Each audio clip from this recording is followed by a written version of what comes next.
Welcome, I'm Sandra Funk, and this is Design Sips. With over 20 years in the design industry, I'm now focused on leaving it better than I found it. Design Sips is where you and I will raise a glass while discussing best practices to grow a thriving luxury design firm that will give you more freedom, more creativity, and more joy. If you're a design entrepreneur ready to break into the luxury market, land those high-end projects, and finally have the chance to truly flex your design muscles, you're in the right place. Let's dive in. Hey, what's going on? Cheers. Welcome to Design Sips. I cannot wait to dig in. I hope you are all doing amazing. How's your day going?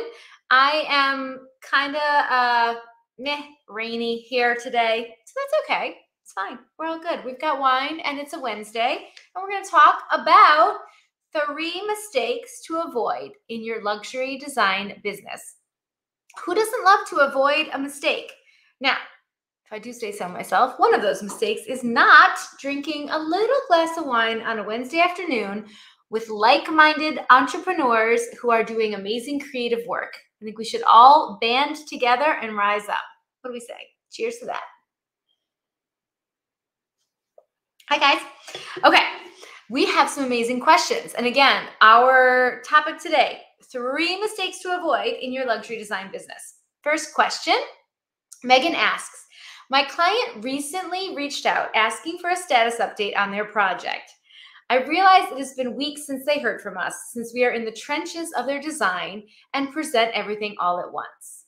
How can I systematize our communication? Megan, I've totally been there. It's a situation where we are so busy working so hard for those amazing clients that we love so much. We are just like giving birth to a design, right? You are in the trenches, you are heads down, you are knee deep in fabric. And it's hard to pop your head up and remember to say, we love you, we can't wait to talk to you, we're still on track for our design presentation coming up in a couple more weeks, right? So because it's hard to remember to do that, set yourself a reminder, right? Create a template, send that same email every single week. I like to send mine on a Friday. Gives my clients plenty of time to open it and digest it over the weekend when they often have time to read personal emails. And I often have a response waiting for me in my inbox on Monday morning. I do not check my email over the weekend, but on Monday morning, I often have a response from all my open projects, either on questions that I had or confirmations that this has been received, or if it's silent, it means that all is well and they got my message, and it's no news is good news, right? As long as you keep communicating with your clients. So again, create an email template. Mine reads like this. Hey client, what's new with you? How have you been? We're still on track with your project. Here are all of your open orders. Here are any open issues or concerned. Here is the schedule going forward. Here's the Zoom link that we always, dedicated Zoom link that we always use the same one. So if you ever need to find it, you can always go back to the last project update. Awesome, great. I'll talk to you. You'll hear from me again next week, same place, same time, and you give them that consistency. Throughout the week, that email is sitting there ready to be sent on Friday. So as you get expediting updates or new information or whatever is going on their project, you can easily go in and update it and then have your assistant, your office manager, your VA, or you go and grab that template and send it every single Friday. Now, the way that I remember to send those every single Friday, it's a repeating task that comes up every Thursday. It prompts my VA to read it through, make sure that it's cleaned up and updated, ping it over to me for a final glance. I ping it back to her by Friday morning at the latest, and she sends out all of those emails. It's an amazing way to make sure that you are staying 100% connected to your clients at all times, even when their project is kind of in that waiting period. Or you're in like deep dive design period and you're working your booty off for them, but there's really nothing to tell them until the next presentation. Similarly, It is so crazy important to stay present with clients when they're in that construction phase and everything is falling apart in their world and it's covered in dust. So those weekly emails really help from getting those emails from clients that are like, what's going on? When is this going to happen? There didn't seem to be a lot of progress on site this week. If you're proactively emailing them every single week in a consistent manner, I promise you, those follow-up emails and those nudges that they're giving you right now will decrease because they will see you as the expert you are because you will build trust through consistency. It's a win-win on so many fronts. You got to try it. Cheers to that, people. One email and it can really change your life. Okie doke. Awesome. Julie asks, I had a client tell me when they wanted their deliveries to be scheduled, but I prefer to do turnkey installations. How do I stand firm in my process? Julie, seriously, I have been there and done that. I've had clients say to me over the years, many, many times, just bring everything as soon as it's ready. I'd rather not wait for everything to be delivered at one time. And right the first time they say that, as long as you've set your boundaries, right? Way back in your agreement, way back in your marketing, and way back in your potential client process, be absolutely clear that you do turnkey deliveries and then define turnkey, okay? Make sure that they understand that what turnkey means to you is that you wait for all of that product to come in and it sits in a climate-controlled, insured warehouse waiting for you to be ready for it. And then once everything is collected, we schedule a delivery. White glove delivery people, I'm on site, large, most of the time, team members with me, we head over to your site. We are putting lamps together. We are taking off the plastic. We are making sure the bulbs are right. We are, twisty tying your cords. Like, this is luxury. This is high touch customer service. And we do not provide that service piecemeal. For us to all go to that length, we're cutting the carpet run, the carpet pads, and we're just shifting the furniture just so to make sure it's perfect. We do not go to that length with every single itty bitty single delivery. We have to wait until everything is in and put a complete room together because we're really going to come in and we're going to spend hours with you at that delivery, making sure everything is just right. In addition, it's really hard to see how the room is going to come together when you start to see it bits and bobs, drips and drabs, okay? It's often difficult to see how it's going to transition to this new incredible space when one new appropriately scaled piece comes, but it's out of scale with all the old stuff that hasn't been moved yet. It can look really out of place, right? Another layer, of course, is that rooms go together in layers. So you need the rug pad, then you need the rug, then you need the sofa, then you need the sofa tables, then you need the lamps, then you need the bulbs and the twist ties and the things. You see what I'm saying? And then the pillows and the throws. So while we're collecting all of it, we're super strategic about what comes in first. First, we lay the rug, we get that right, we triple check dimensions, we cut the pad, then we bring in the big pieces, then we bring in the secondary pieces, then we start layering in accessories. Once you talk a client through the level of care that you're going to take it to, and you tell them this is a luxurious experience, your room is going to go from 0 to 60, and it's going to be a crazy transformation, they will probably be excited to wait for that turnkey delivery just like they're supposed to. And at the end of the day, have that in your contract, have that in your conversation, have that in your client onboarding, and then stand by it.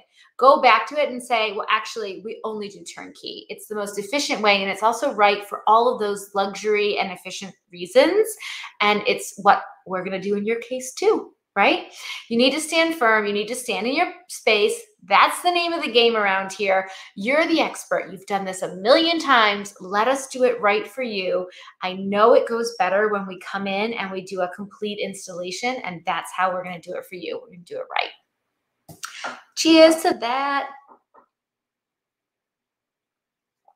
My daughter would kill me if she thought I just even a little bit sounded like that was a song, because I have teenagers and there's nothing I can do right now. Next up, Josie asks, I feel like I have my systems and pricing down, but I'm still not attracting luxury clients. What am I missing? Josie, let's talk. So there are certain things that happen to bring you from I was there from starting a design firm in a basement, moving to a new town where I know no one, to referrals and luxury and amazing projects one after another, right?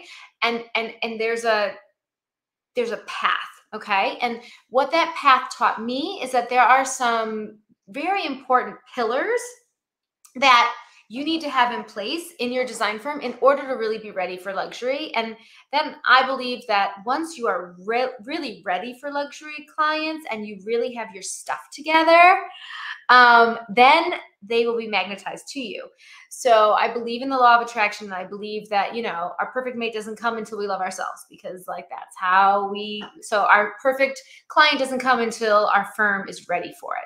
So I believe that there's a couple of pillars that really make up luxury. Okay. So pillar number one, in no specific order: client-centric mindset, luxury mindset. So this is your firm really thinking about every interaction that you have through the eyes of a luxury client, right?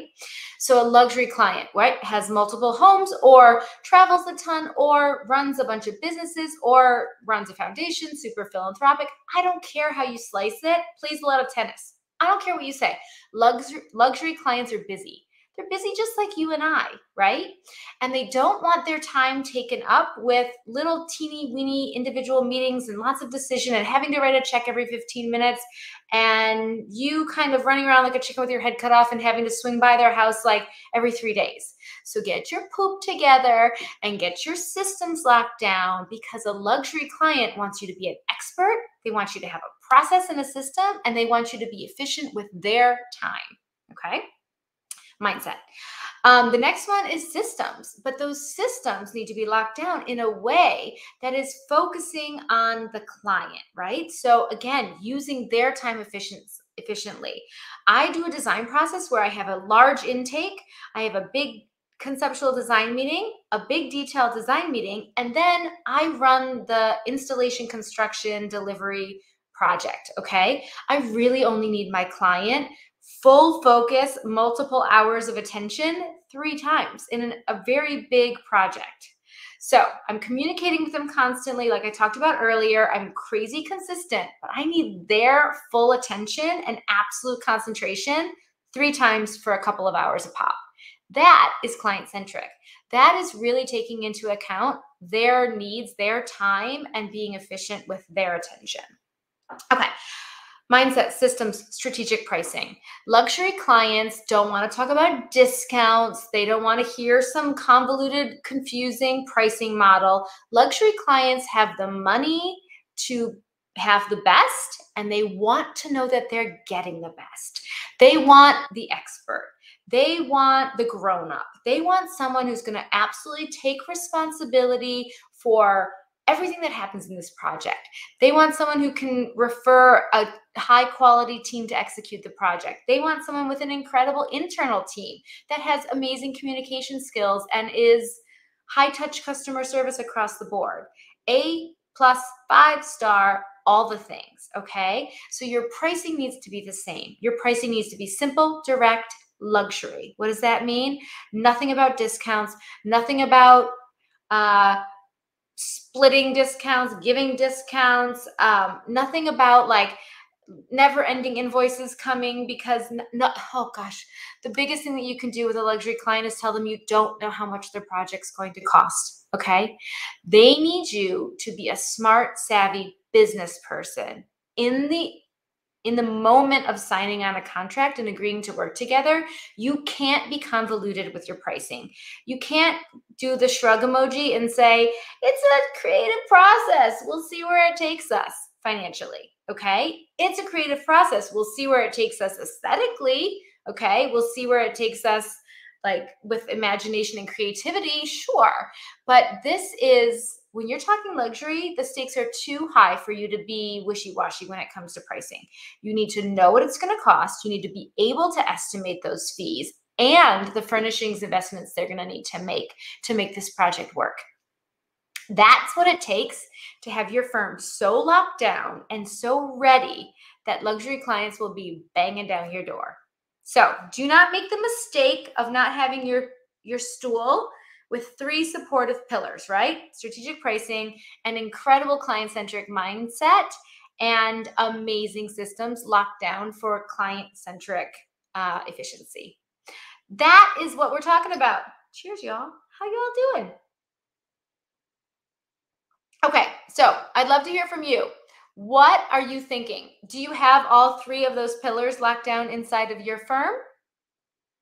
If the ideal client knocked on your door tomorrow, if they were like, and they walked in, are you ready for them?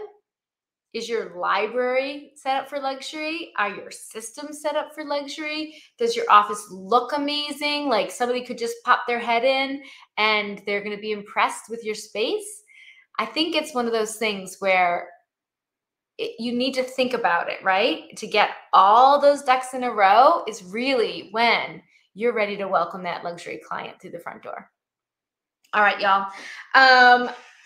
I wanted to let you know that there is an incredible quiz we've created because I truly believe that these three pillars will change your business and will help you to elevate up and from wherever you are now to go up a level into better clients, better budgets, more ability to flex your design muscles, which is really our ultimate goal, right? We're in this industry because we love design, and there's no doubt better budgets mean more creativity, more flexibility, more ability to go and really dream and create and do things that are totally custom and unique and interesting. And that's what it's all about. So take the quiz to discover how you measure up on the luxury attraction scale.